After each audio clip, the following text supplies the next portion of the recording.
So without further ado, I'd like to introduce our speaker for this evening. This is Stephanie Curtis, and she is the principal and landscape architect at Curtis Horticulture, based in San Jose. Stephanie's early passion for gardening and the environment led to her formal study of horticulture and landscape architecture. She enjoys working outdoors and promoting landscape practices that are based on ecological principles. She has a BS in environmental horticulture from UC Davis and has completed a landscape architecture program at UC Berkeley Extension. She's a licensed landscape architect and an ISA certified arborist, and her gardens have been featured on our gardening tours. So, turn it over to you.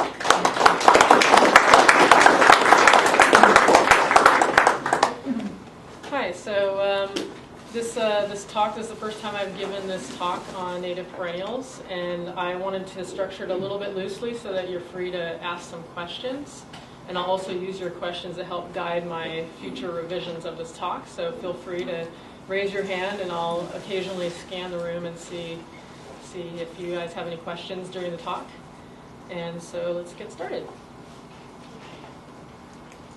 This is a brief overview of what I'm going to go over. The bulk of the talk is actually discussing several varieties that are of common native plants that are proven to be quite successful in the home garden that are a little hard to mess up. And hopefully that will give you a touch of, maybe that'll inspire you to get out there and get a few of these plants and just try them in your garden if you don't already have several native plants in your garden. So I picked some really easy to find hardy natives for you to start getting familiar with. I wanted to talk a little bit about the benefits of native plants. Basically, of course, they're very low water. They're adapted to our summer dry climate, and they do a lot of their growing in the cool rainy season. And they bloom mostly in spring, but there are actually a lot of native perennials that bloom year-round, or you can stagger your plantings so that you have some interest all year. And one of the other big benefits is that they attract beneficial insects and birds. And so if you're big on vegetable gardening, I always encourage my clients to plant a lot of native perennials around their vegetable gardens to actually attract the beneficial insects which help pollinate your vegetable garden. And of course it just helps the environment for you to encourage lots of birds and insects and other things to your garden. And one of the big things too that a lot of people ask, I do read the Yahoo group quite a bit. I don't often participate, but I read it occasionally, which you can sign up for over here. But I know a lot of questions come about in the cool season of whether natives are going to get hit by frost. And there are probably a few that do, maybe some of the native succulents, which we won't be discussing today. But for the most part, a lot of them are frost tender. And I actually have a few frost-covered plants scattered throughout my slides, just to kind of prove to you that even, if they're blooming and happy and then the frost comes and settles on them, they're usually okay. So you don't have to worry about the whole frost tender situation. I wanted to define a perennial, at least in the case of how it applies to this talk. What I won't be covering are a lot of the woody species and the shrubs, and there are a lot of great shrubs out there, and there are probably other talks that deal a little more with that. I'm also not going to get into grasses very much because that is a whole nother specialized subcategory. But so what I'm going to focus on are a lot of the herbaceous perennials that are relatively fast growing, easy to grow, give you if you're a beginner to native plant gardening, they'll allow you to kind of get your feet wet. You'll see a lot of growth. You'll start to see the benefits, and you'll start to see how resilient native plants really can be.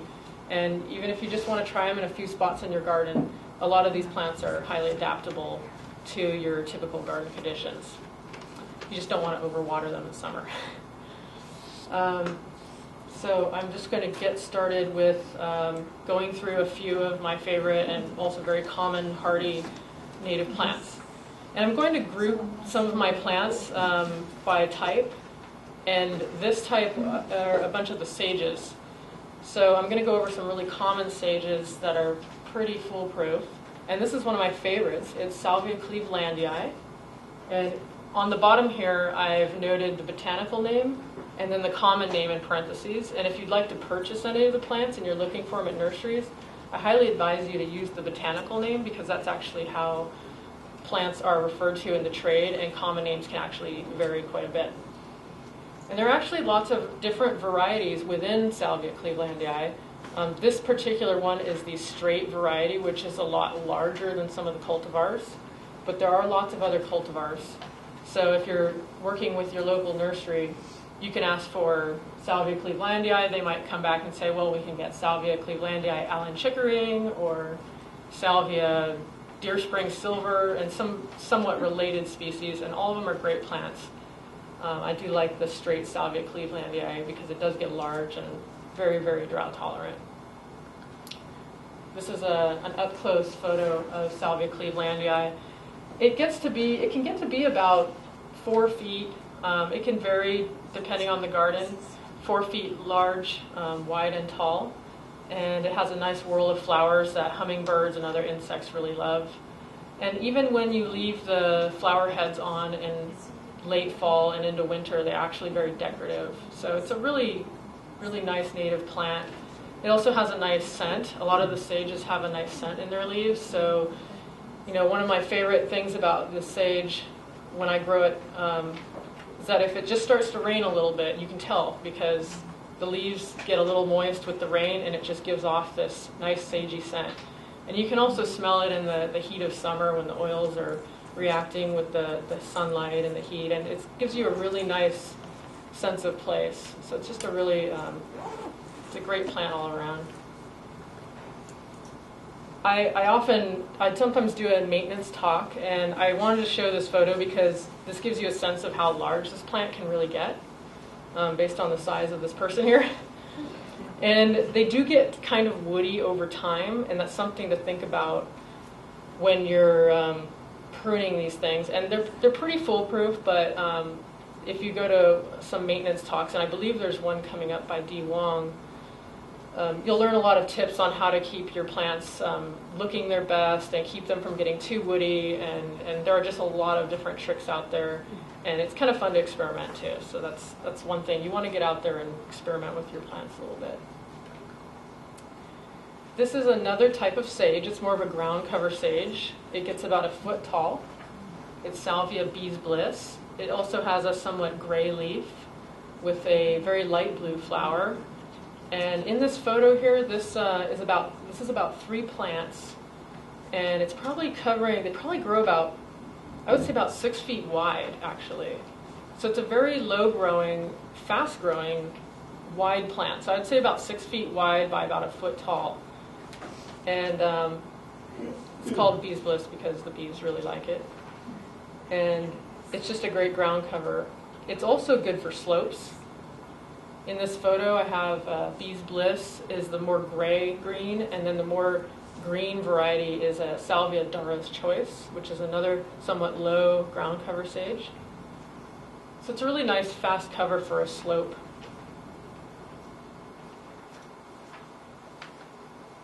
Here's another use for Salvia Bees Bliss. It's just got a really nice light gray, kind of green-gray texture to it. I show this photo because this is actually Salvia's Bees Bliss here in Campbell in a very narrow parking strip. And I don't recommend this. I really do this to show you that this plant wants to be about 3 times the width of this. I did not plant this, but I did maintain it personally for about 2 years. This is one of my first maintenance jobs that I personally maintained. And I constantly had to keep it out of the gutter, out of the sidewalk, keep it looking kind of natural and not shared.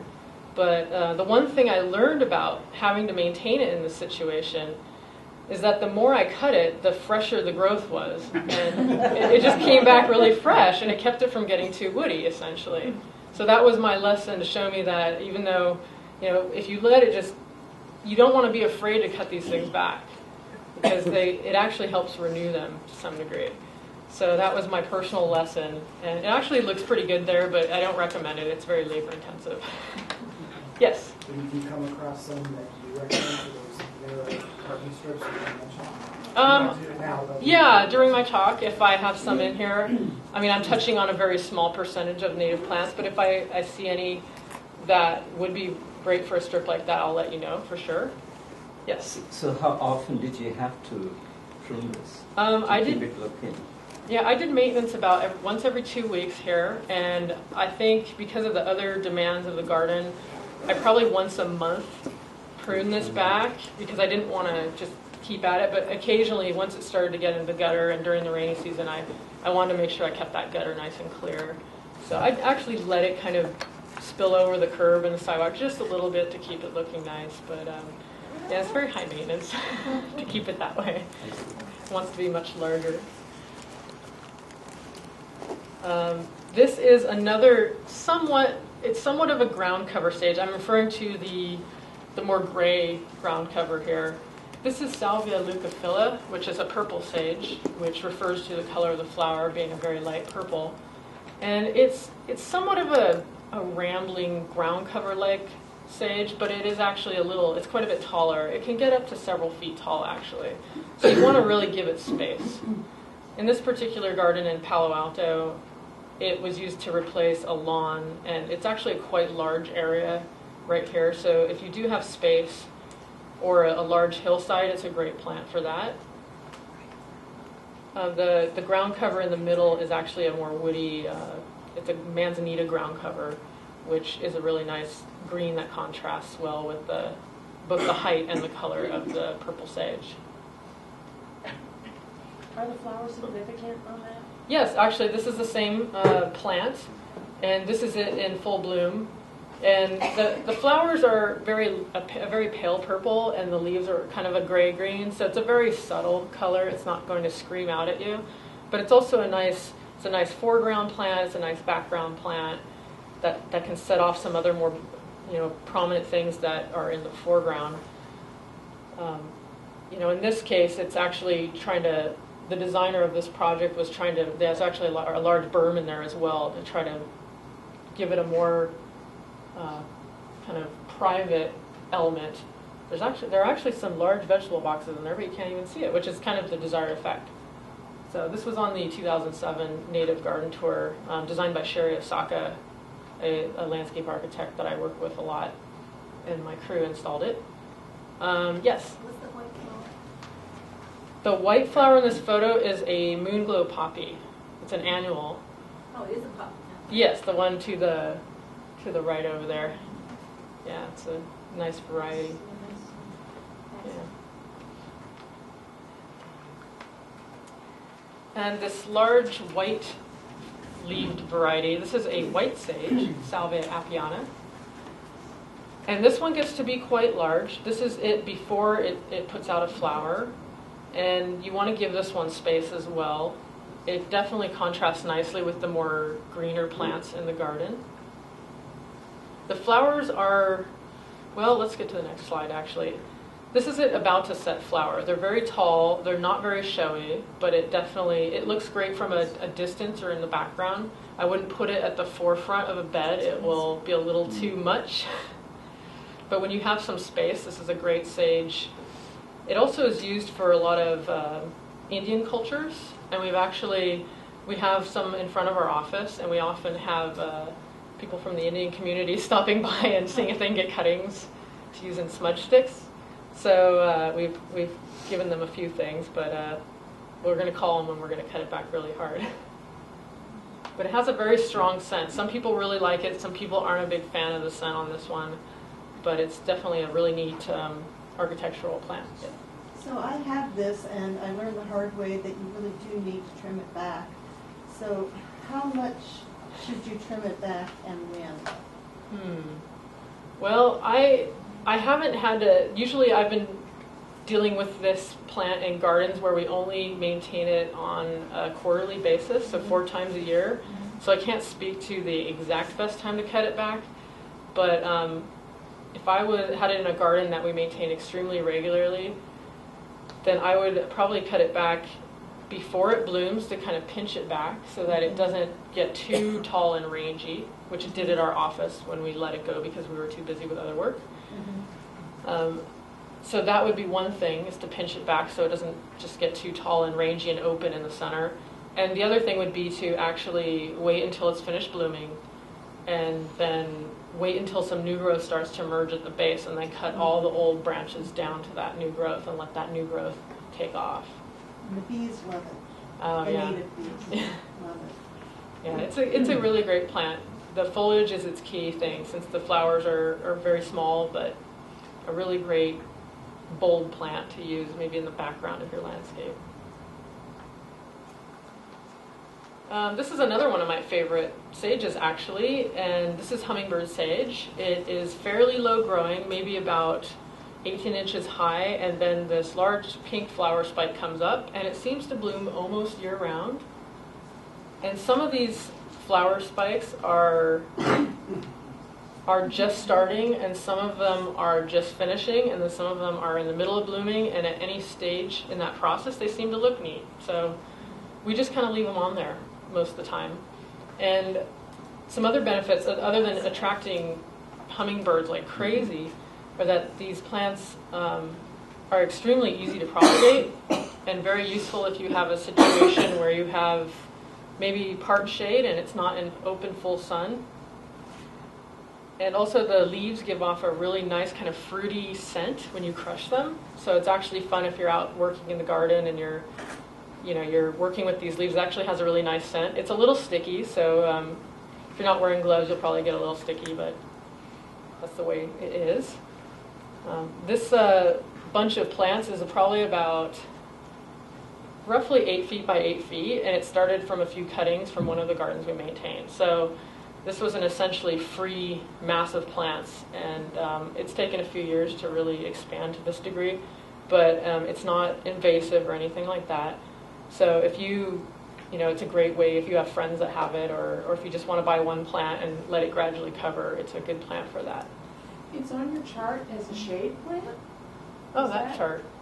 I'm not familiar with that. That's my chart. Oh, that's Arvin's chart. Oh, so how many hours of sun would it need? Because it says shade for some reason. You can grow it in fairly deep shade.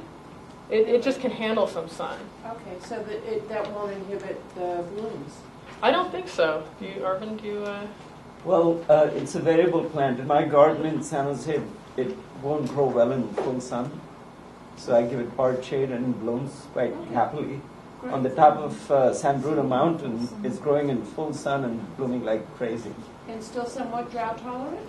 Yes, I think it's probably because if it has a cooler sun, then it's okay. So because we're in kind of central San Jose with this garden, but we get a lot of cool afternoon breezes. I know Arvin's in more East San Jose. It's very, very hot in the summer, so it would just fry out there.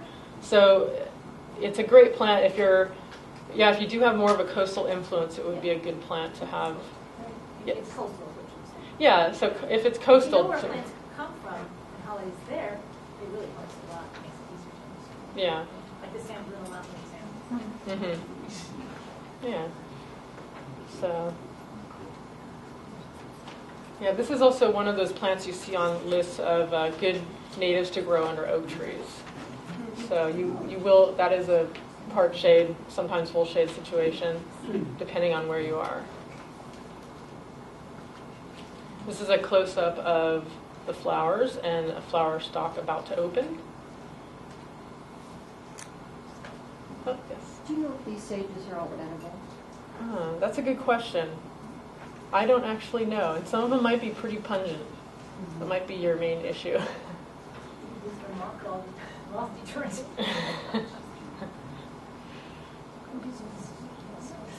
So now I'm going to get out of the sages and into the Eriogonums, which are a bunch of buckwheats. And the buckwheats are highly variable, as I'll show you with just a few of these examples. And this is Eriogonum fasciculatum, California buckwheat. And there are a couple different forms of this. So if you buy this in the nursery trade, you may get a little more of a lower growing, sprawling form. And this just happens to be the form we have at our office. And this is before the flowers actually form. They're just starting to come up. And this is a photo. This is kind of late in the summer. when the flowers have already formed and it's actually starting to kind of open up in the center, which isn't a desirable thing, but basically you can see here that it puts out a lot of flowers and it attracts a lot of beneficial insects. So this is one plant that it's a really nice plant for attracting insects to your vegetable garden or just bringing lots more activity to your garden. It also can reseed prolifically. It hasn't reseeded a whole lot at our office garden, but in some gardens, I don't know why, but some places it really reseeds quite a bit. Something to keep in mind. And the little yellow one down here is a really nice little compact sulfur buckwheat. And it's probably only about 1 foot tall by 2 feet wide, and it has these extremely bright yellow flowers, and it's a really nice, tidy, neat little shrub, and you can use it to edge a bed, or you use it in the foreground of your bed. And one thing I don't have a photo of, which is actually quite nice, is once the bright yellow flowers start to fade, they turn a really nice copper color. So even the dried flower heads are pretty impressive with their really deep copper color. So it's a great plant, and it's really easy to maintain. You don't even need to prune it. You can deadhead it if you really don't like the copper-colored seed heads. But other than that, it's just a really easy to maintain plant. In the background here is the Salvia clevelandii from our first slide, right before it blooms. Kind of put that kind of large shrub in the background.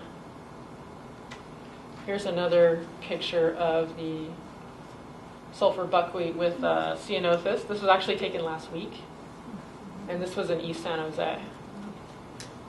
Is it a one-time bloom for the season, or is it continuous? It stays for quite a while. I would say it stays for probably a couple months, and then just kind of gradually works its way into that copper color. And that copper color, I leave it on there through October, actually.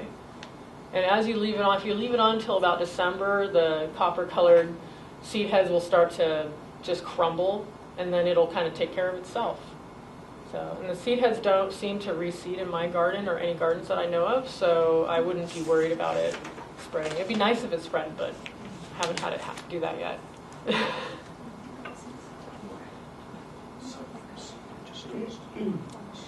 This is Eriogonum rubescens, the rosy buckwheat. And as you can see, this family encompasses a lot of really highly variable plants. And this one has got a really nice flower that can range from a light pink to a deep red. And they're somewhat variable in the trade. And it has a nice kind of gray-green leaf. And this one I've seen reseed a little bit, but not very much. It's very drought tolerant, and it blooms for a very long season, in the summer especially, and just a really great plant if you want some color. This is another photo of it, and also serves as a reminder that native plants are great beneficial insect attractants and great to plant near vegetable gardens to help pollinate your vegetables.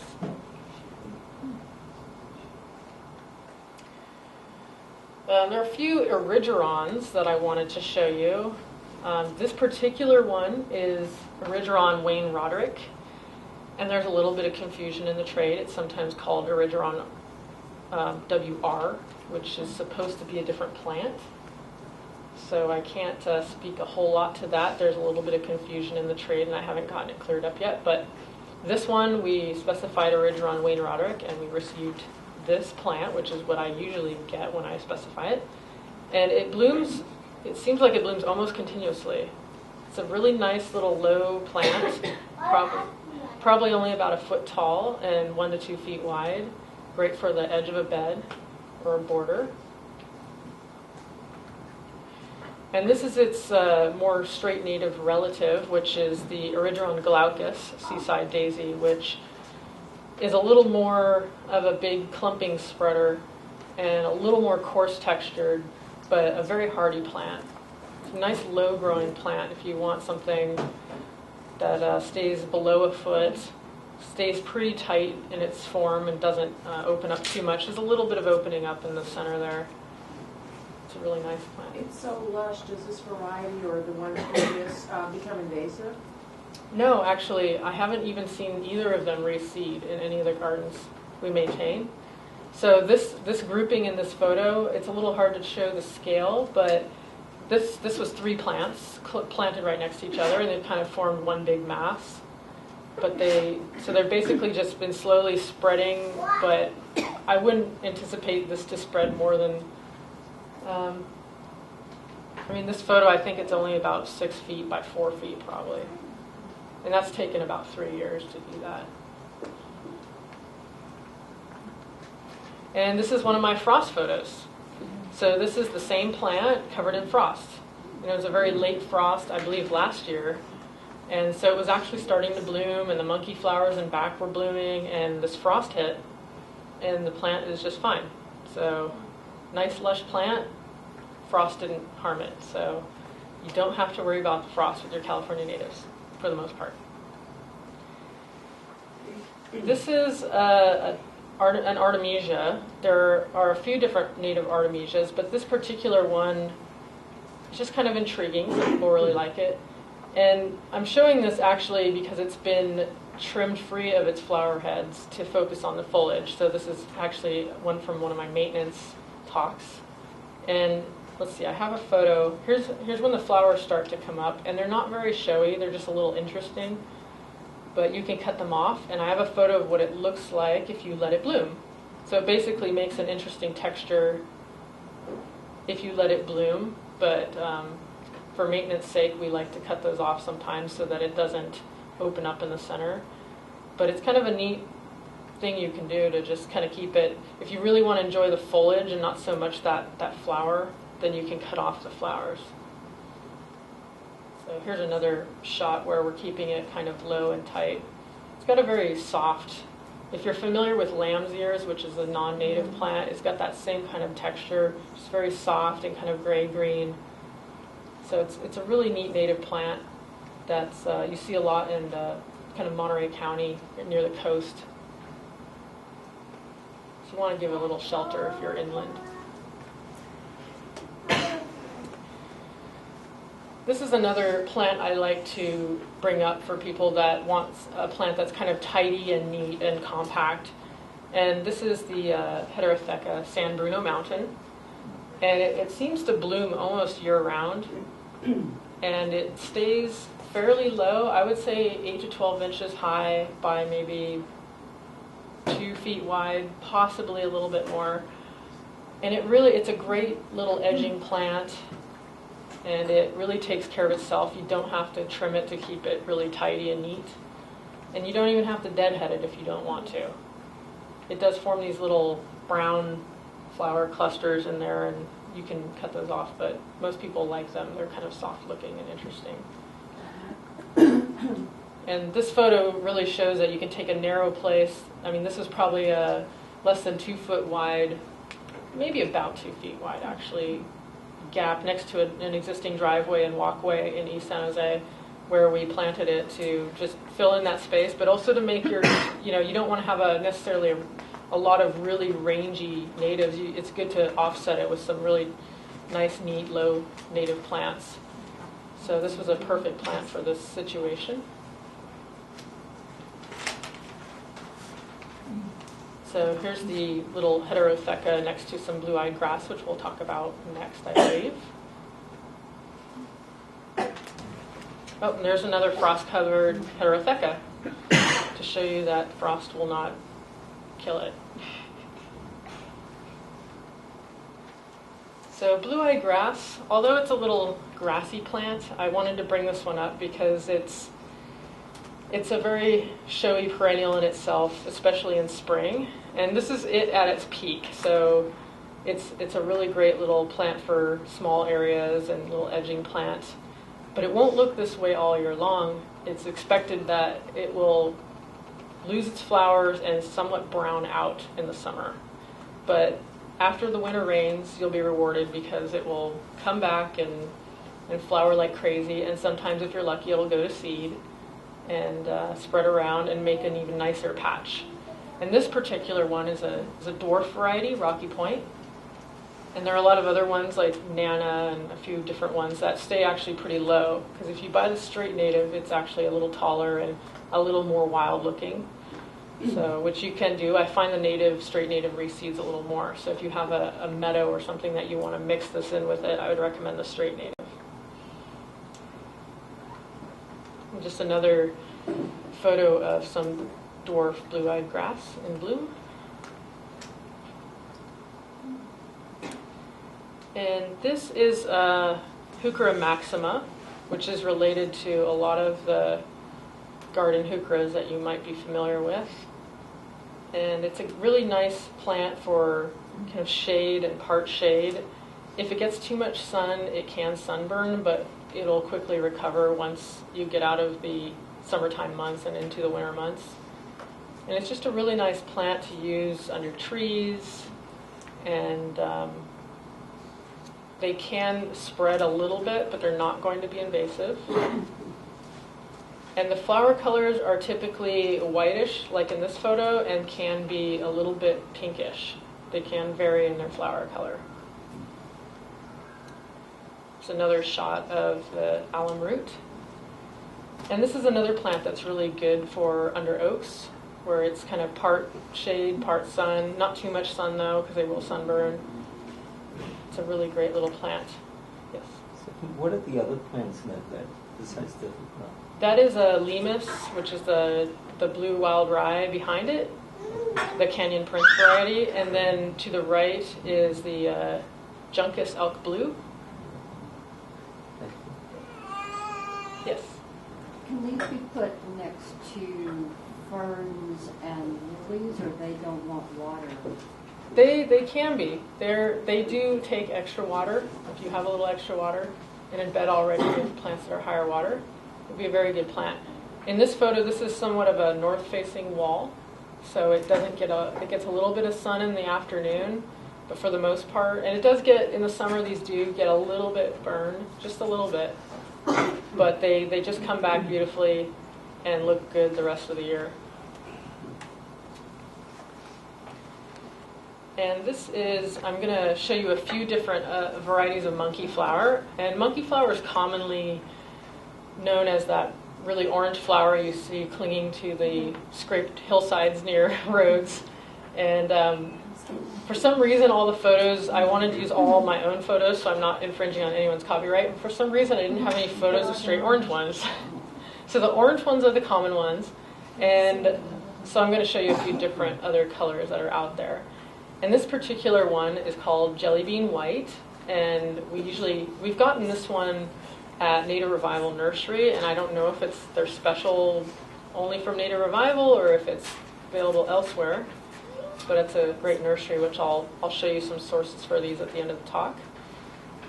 And it's a really nice monkey flower to put in kind of shade or part shade because of the white flower. Shows up nicely in the shade.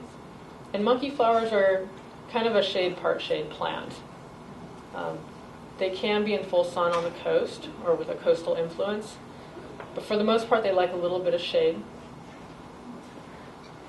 Yes? On monkey flowers, I can't figure out if I'm supposed to deadhead them or just let them keep growing and more blossoms will come. And the plants are like less than 6 months old. What's your advice there? Yeah, I have a photo of some that we sometimes cut them back even when they're still blooming, but towards the end of their bloom cycle, we'll cut them hard, and then they'll come back for a second bloom in August.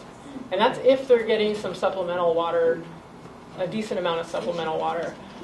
Sometimes if they're in a very, very dry garden and they are not getting supplemental water, you can't really expect it to go through that second flush of blooms. So you can still cut it back, but it might be a little stressful for it. So it depends on your garden as well.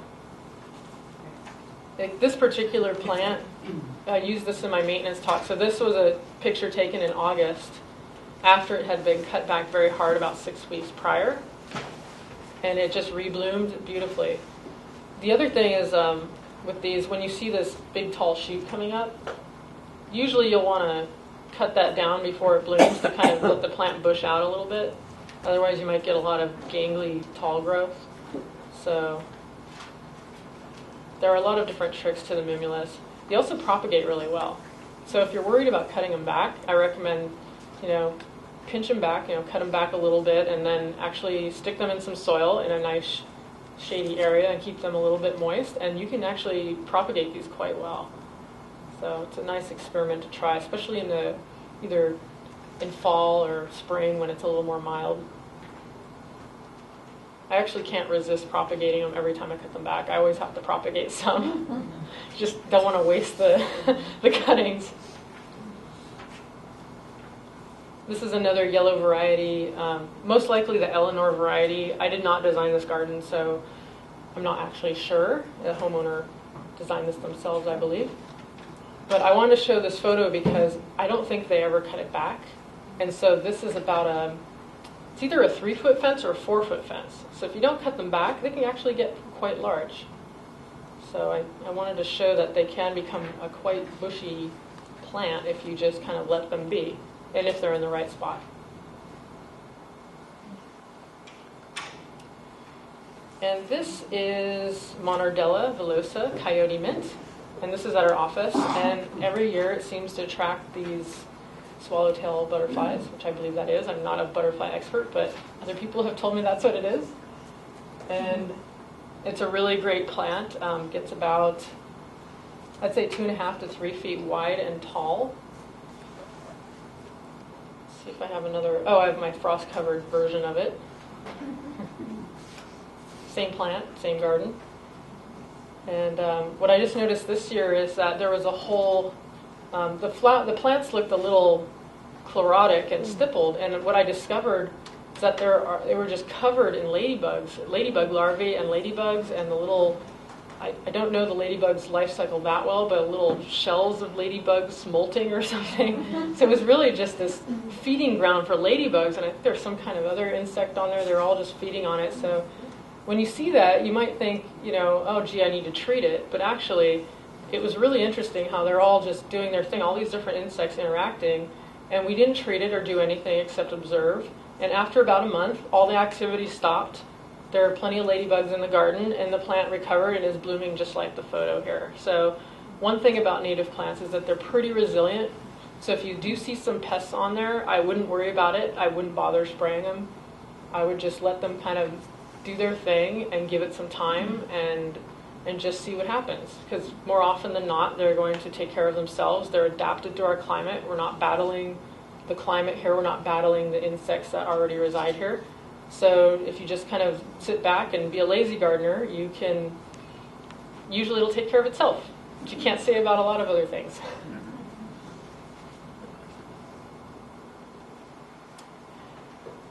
This is Encelia californica, California sunflower, and it's a really large plant which I wanted to show by putting one of our staff next to it, because we were even guilty of planting it in a spot where we thought it wasn't going to get this big.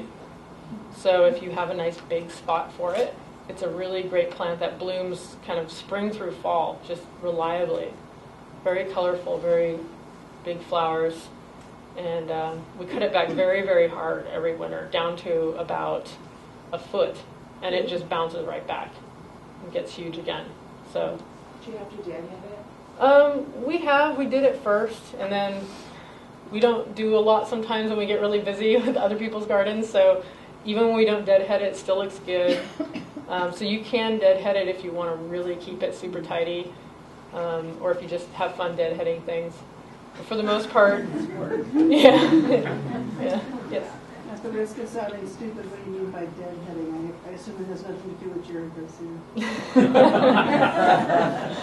Basically cutting off the dried flower heads, which in a lot of cases can promote rebloom and also just make the plant look a little cleaner and tidier. Mm-hmm. But in this case, this thing just blooms so prolifically that deadheading it might just be for your own satisfaction and won't necessarily promote more blooming or longer blooming periods. It's just going to bloom no matter what.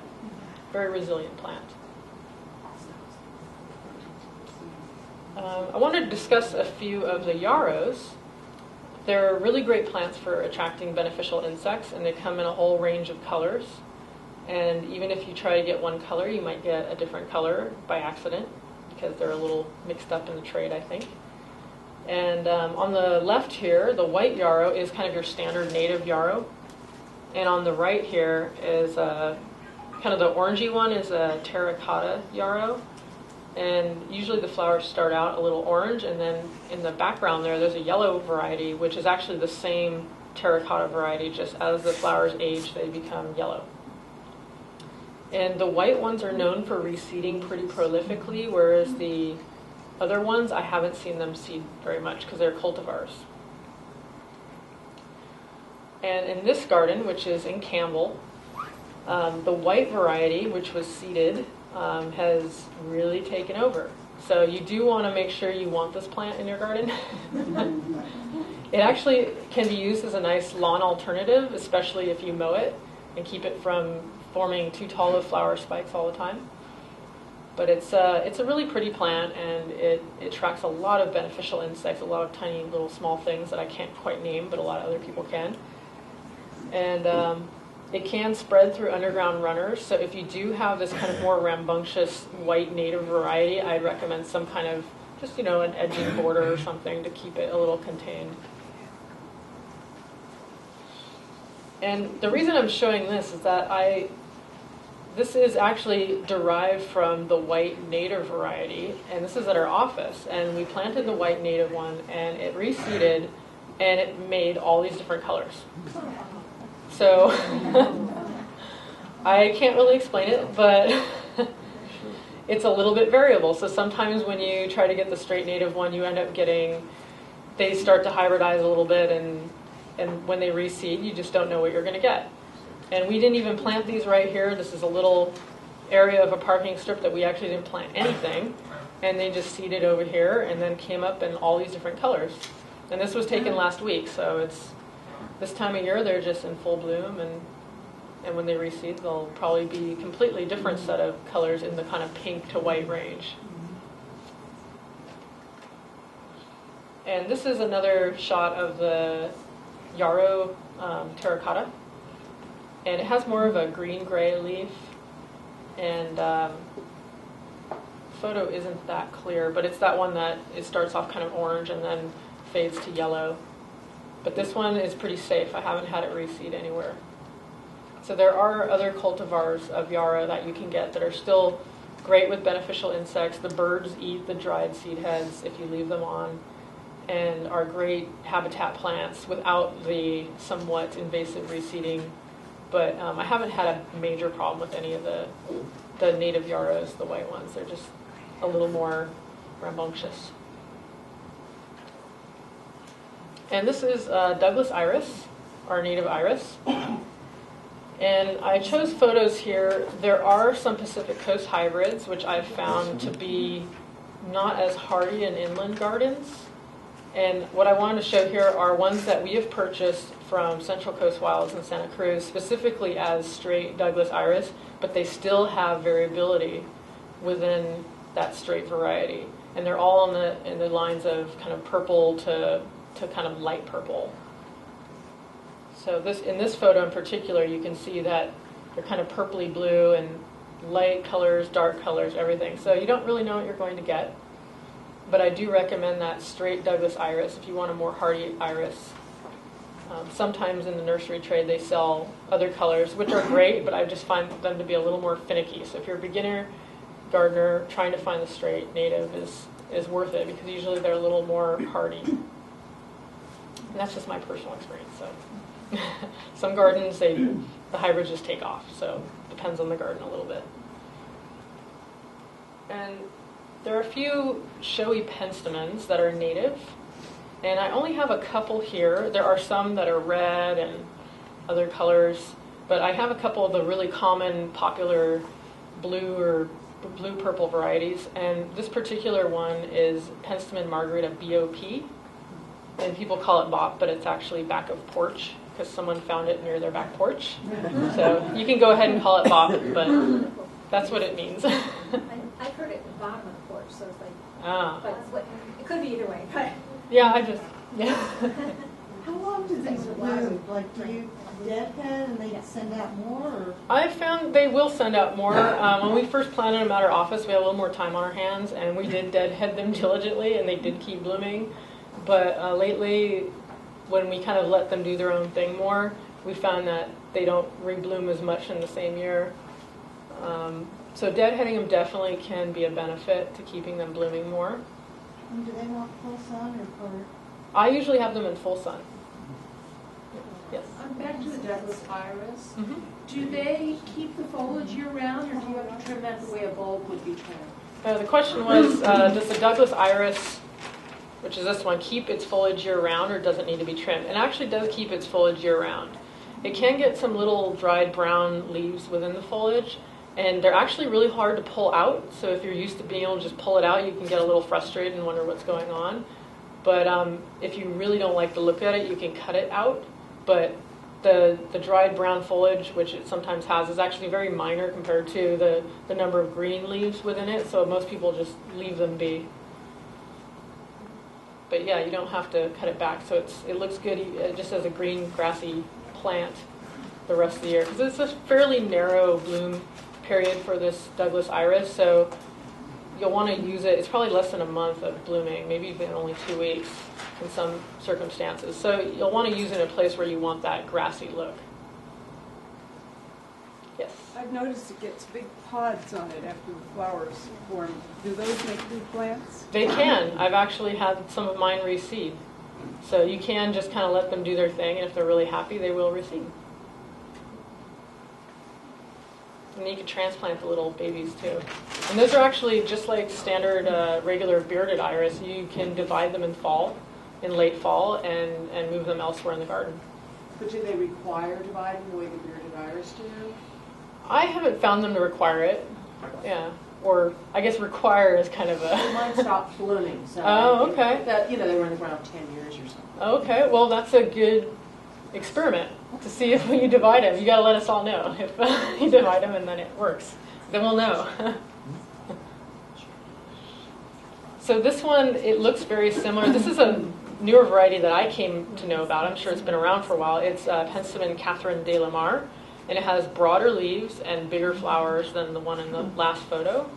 And another full sun plant that looks fairly lush. And just a really nice flower, very lush looking plant. So if you have some other, like if you want to have more of a flower garden, this might be a good plant to use in there.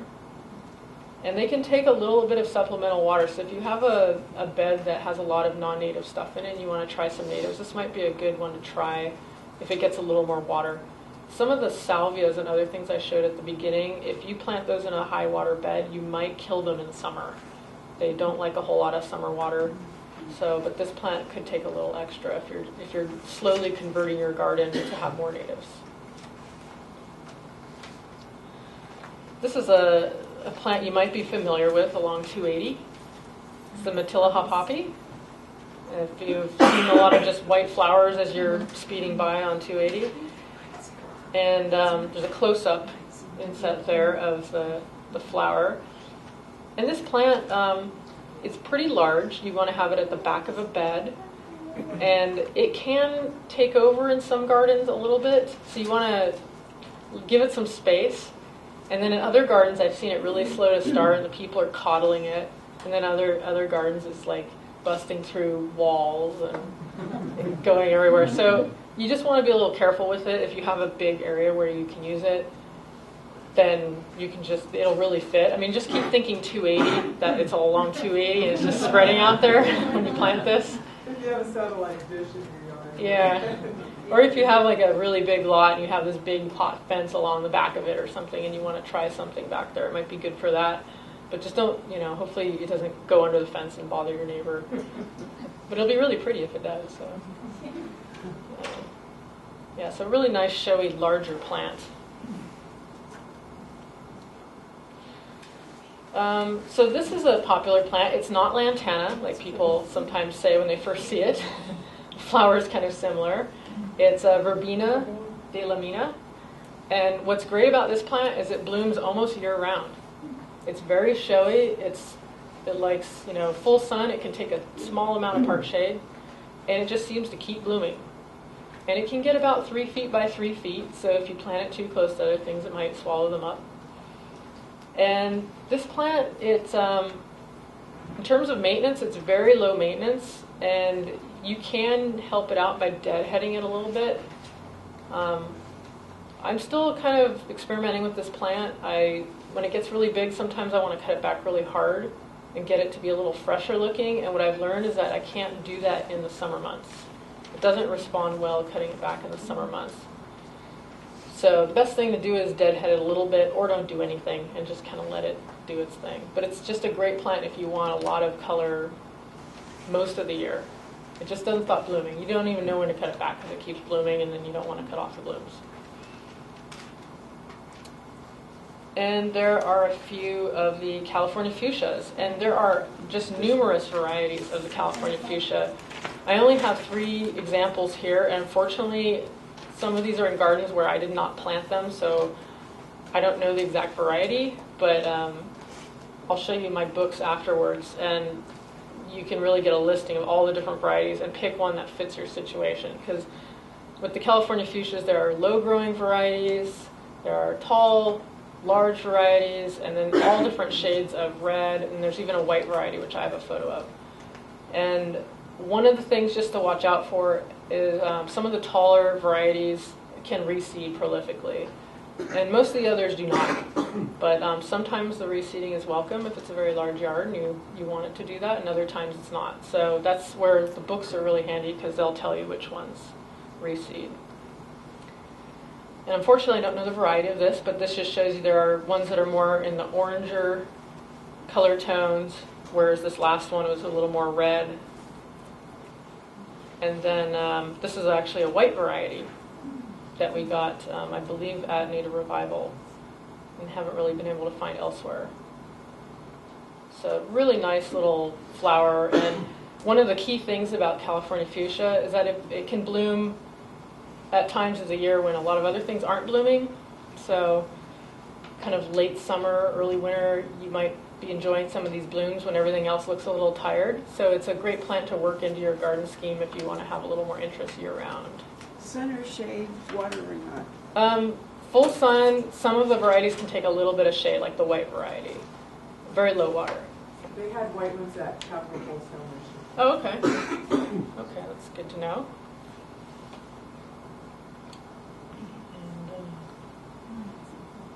And basically, I wanted to give you a few resources for learning more about these, and I brought in some of my favorite books. And one of my absolute favorite books, if you have to have one book on native plants, is this California Native Plants for the Garden. So if you don't have this already, I would recommend checking it out or buying it. It's just, I've never regretted having this book, and I recommend all my clients get it. It's just a great book. It has a lot of actual, photos and tips on maintenance and tips on a lot of information on the sizes of different species, which is kind of key if you're planting your garden. You want to get something that fits right there perfectly. So this is an absolutely great book. So you'll never, it's like the sunset book for native gardens.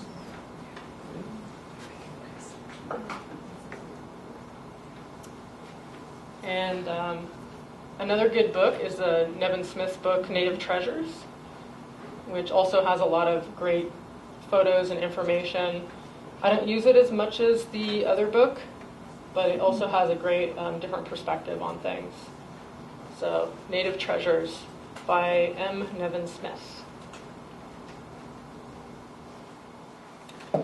Another great book is by our local Alry Middlebrook, Designing California Native Gardens. And what's great about this book is it's organized by plant community type. So say you have an area with a lot of redwoods, and you want to know which plants grow well in that kind of redwood community area. And so you'll be able to find plants that are compatible with that environment. So, or say you have a hot slope somewhere and you want to know which plants are compatible in that area. So then you can actually find it in here. Yes? Well, I live in Campbell, and I've got 2 redwoods in my front yard. Is it considered a redwood community? I wouldn't think so. Well, it depends. Someone just put it there. Especially if they're limbed up and things like that, you probably get a whole lot of sun. And so, if you have a lot of redwoods and a lot of deep shade and a lot of redwood duff, and because it's not, redwoods out in this area are a little bit out of their element. They really want to have that fog to really grow well. So I wouldn't necessarily call that a redwood community unless you had a whole stand of them, and it really alters that microclimate. Well, I have if I moved in, there was a lawn, and because of that redwood dust, that was a losing battle, so I let it turn into a miniature redwood forest. Oh, yeah. But since I'm planting these with shallow roots, I'm not really sure what I've been planting to replace them, right among the roots. Any suggestions for that? Yeah, depending on the amount of sun that you get underneath those redwood trees. If it's too much sun, it might be a little tricky, but there are a lot of native ferns that are actually fairly low water, and also the native Oxalis oregana, which is like a little oxalis, has really nice little tiny violet flowers. So a lot of the redwood community plants grow well in that duff and can handle it if they don't get too much sun, as long as the branches aren't really limbed up. Yes. Can you say the name and author of that book again? This is Designing California Native Gardens, and it's by Glenn Keator, Keator, and Alri Middlebrook. And Middlebrook also has a native plant nursery here in San Jose. And these other nurseries I mentioned are really great resources. Yerba Buena Nursery in Woodside off of Skyline has a really amazing demonstration garden, so you can see a lot of plants in their mature form and really see what they're going to be, and then they just have a very large selection of plants. And Native Revival Nursery also has a demonstration garden, not quite as significant as Yerba Buena's, but they have they just have a large variety of plants and a lot of perennials. So if you want to try out a lot of the native perennials, it's a good place for that.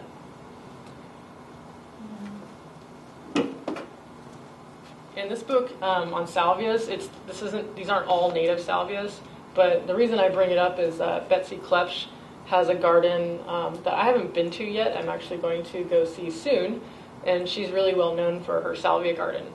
So she has a lot of the natives and non-natives in this book, but it's just a great resource to have. And what's that title? It's A Book of Salvias by Betsy Klepsch. It's Clebschh. And I'll leave these up here for a while if you just want to take a look at them. And these are my personal books, so you can't check them out.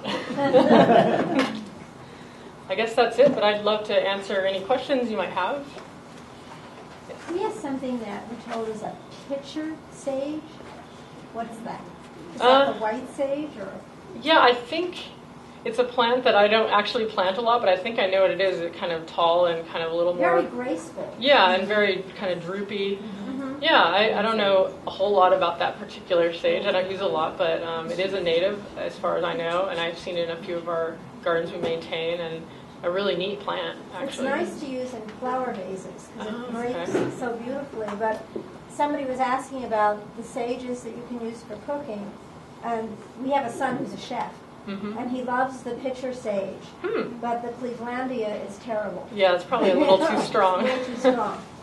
Yeah, that's interesting. Okay. Yes. How about milkweed?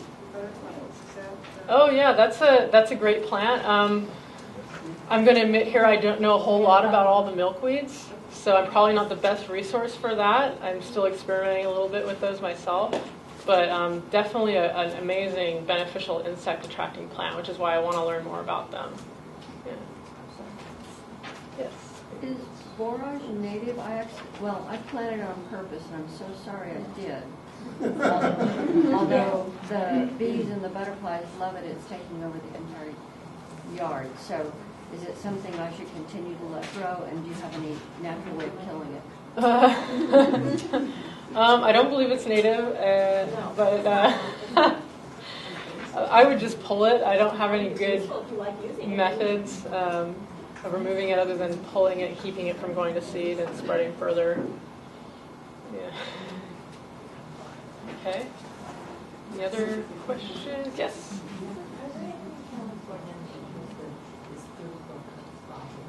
Oh, for cut flowers. Yes. Oh, I just brought it from Havel. My sister cut for me with the elegant carpia. Oh, yeah. Which is actually an annual plant. Mm-hmm. But they bloom for several months. Oh, yeah. I know that they recently were doing a native plant bouquet for Native Plant Month, I believe, or week. And I think it's kind of a new thing, so I don't know. Someone, I think, was keeping a list of native plants that keep well. My sister professionally likes these things. Oh. It's for fun, but as I said, she used a Flugal Penstemon, which is good for good perennial. Mm-hmm. Stunning blue. Oh, it's like stained glass shading. Mm-hmm. Say any Penstemon can grow this tall stem. They tend to bloom in the summer. Yeah. Yeah, I think the best way is to plant a lot of native perennials and try them in bouquets. Yes. Yes, I had a question about Indian paintbrush. We go back from earlier dimensions all over the hills, but I never see it in gardens or nurseries. Or does it grow? Yeah, I've heard that it's difficult to grow. I don't even think you can get seeds for it. I don't know if anyone can correct me, but I've had someone inquire about it and said it's very difficult to even get seeds. What is it? Indian paintbrush. Yeah, it's a really nice annual. It's all over the hills now. So, Yes. So, if you have clay soil, is there any preparation that you need to do for the plants that you've been mentioning here, or do they just like that fine? They're okay with clay soil. You do want to make sure the plants have good drainage if you can. And some people plant on mounds, although you want to minimize mounds in certain areas, like right up against your house or right next to a sidewalk or something like that. So building mounds is a great way to improve your drainage. But another thing is just managing the water appropriately, so that you're not creating a situation where it's a clay soil plus it has a lot of extra water. Because a lot of the gardens around here have a lot of clay soil, and as long as you manage the water and don't overwater, usually you can keep those plants okay. But building berms is certainly another option to more guarantee a better success rate. Okay. Yeah. Yes. 2 columbines were planted in my garden, and now they're all over the place. They just really recently. Oh yeah, they can do that. Yeah, it's all over. Yeah. So if you deadhead them before they seed, you can, stop that. But some people really like it. Yeah. I know you talked about some of the plants getting woody, and I know that we talked about perennials, but I've observed sometimes that they don't have an infinite lifespan. Can you say anything about that? Yeah, there are some perennials that after a while can get quite woody to the point where you might want to start over. So what period of, is it like a 5-year average? I would say some are 5 years, some are 10 years, some are 15 years. And a lot of that's dependent upon your watering regime, how often you cut them back, and how, like some of these, the large sages, we try to, that one at the beginning of the slides, that one's about 6 or 7, I think it's 7 years old now. And it's still blooming nicely, but it's quite woody in the center and not as lush. And that's been cut back every year. So I'd imagine by year like 12 or 15, it might be looking pretty ratty. But I don't think these plants are designed to, live forever. That individual plant, they really want to go through their cycle and reseed and other things. And so you might want to consider that too. And also, I wanted to mention too that using a lot of the more woody, shrubby native plants is actually, it's a good balance to the native perennials. So if you're designing a garden, you don't want to just do all perennials. They're pretty showy and fast growing, but it's good to have a nice backbone of more woody specimen plants that are going to last for a very long time. And your perennials, if they don't last that long, then you can try something else, or as your trees grow, the shade's out the area, and then you have more shade, and then you need to replace it with something else. So something to consider too. Yes. I have an announcement to share. Okay. So one of the authors of your favorite book there, David Frost, he is going to be speaking at the Cupertino Library first week of August. I believe it's a Monday. I'm sorry, the date is not in my head. But it's the first week of August at the Cupertino Library on a Monday. And he's out with a new book with the same team of co-authors. It's called Reimagining the California Lawn.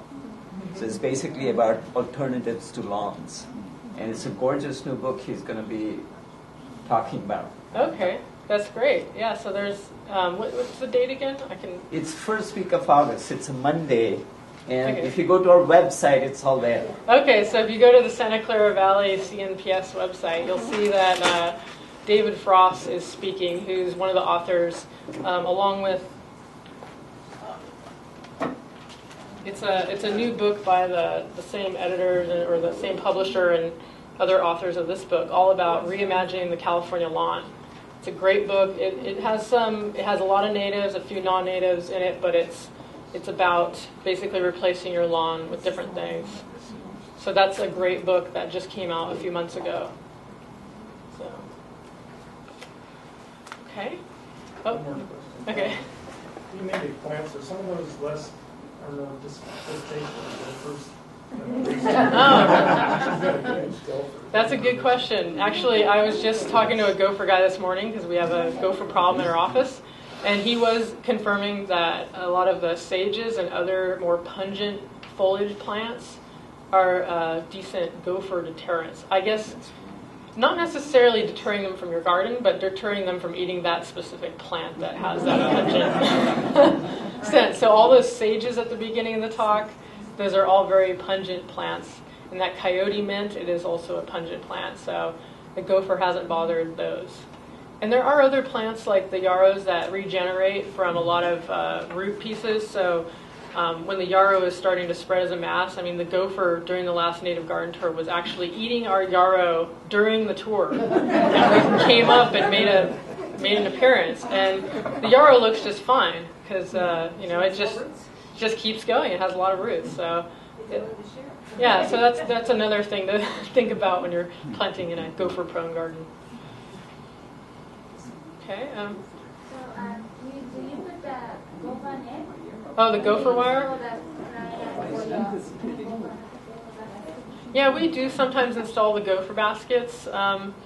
Sometimes the cost of the gopher basket, and if you're having them professionally installed, the extra labor to install them becomes a little cost prohibitive. So if you expect to lose 10% of your plants, it's sometimes a better deal to lose 10% of your plants than pay for the gopher protection. So the gophers preferably willing to come up to the surface of the soil? Yeah, and they can go over it. We've planted, native oak trees in super gopher territory in Portola Valley, and they'll actually go over. We had to start wrapping the inside of the gopher basket, and then it gets kind of silly. So you just want to weigh that with the extra effort and cost involved. And maybe if you have a really special native plant or something that's expensive, hard to grow, maybe you want to do a little extra protection for that. But for your basic common native plants, you might want to just roll the dice and see if they eat it or not, and replace it if they do. What's the lifespan of those sages, like Cleveland sage or some of the others? We've kind of let ours go, and it's got super woody and stringy and half wood, half these dead little stringers.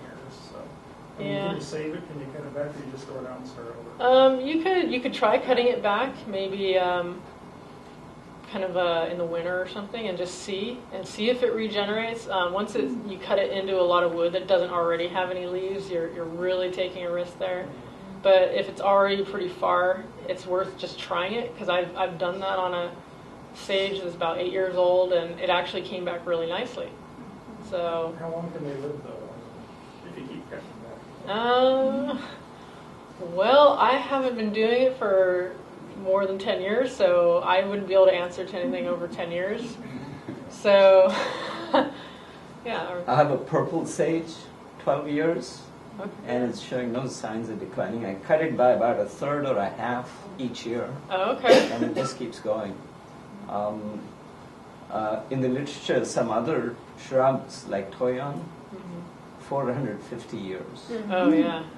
So under the right conditions, many of these plants will live for a long time. Yeah. Yeah, so that was cutting a purple sage that's still going strong after 12 years, cut back to a third to a half per year. So it's a good thing to cut them back a little bit. We're leading a hike at Alumroot Park, and in Alumroot Park there's the sticky monkeyflower that is, 8 foot across and maybe 8 foot high, and you look at the, I have no idea how old they are, but looking at the stalks of these things, and they got to last a really long time, but they're on slopes, so they're where they like to be. Yeah. But it's just gorgeous now. Yeah, and that's a good point. A lot of these plants in their native habitat actually do a lot better than when we mess with them. Yeah. And a lot of plants are used to summer dormancy where they look very rough. And we're giving them a little supplemental water to make them look a little nicer, but we're effectively probably shortening their lifespan in doing so. So that's something to just weigh that, although these plants can last a lot longer, we're kind of dealing with the kind of the human aesthetic here and what we're doing to them that might be in the the short run, being in 10 years, we're trying to make them look a little better, but we are shortening their lifespan by our practices a little bit. The Niles Canyon Railroad has a wildflower rail trip that they take through the canyon every spring. And according to the conductors, the monkey flowers that are growing in Niles Canyon have been growing there since 1920. Wow. Almost 100 years. Yeah. Those are can be really long-lived in the right conditions. Have you had any luck replacing lawns with native grass that actually doesn't grow real tall, just stays fairly low? So the question is if we've had good luck replacing lawns with a lower growing grass. There are some that do stay fairly low. Some varieties of Carex panza can stay kind of low, but there's a little bit of variation in the nursery trade, so some of them do get quite tall. I've also seen Agrostis palens, which is available through Delta bluegrass as a sod, stay fairly low. However, it does have some periods of dormancy, and it is more of a trailing plant, much like Bermuda grass, not to put it in the same category as Bermuda grass at all, but if you're okay with a little bit of a dormancy period, it can be a really nice grass. What was that again? Agrostis palens, Agrostis Pallens. And I believe that book, Reimagining California Lawn, has Agrostis palens and a lot of other native varieties that you can read up on and, kind of pluses and minuses about it. It's a really great book. Thank you very much. Thank you.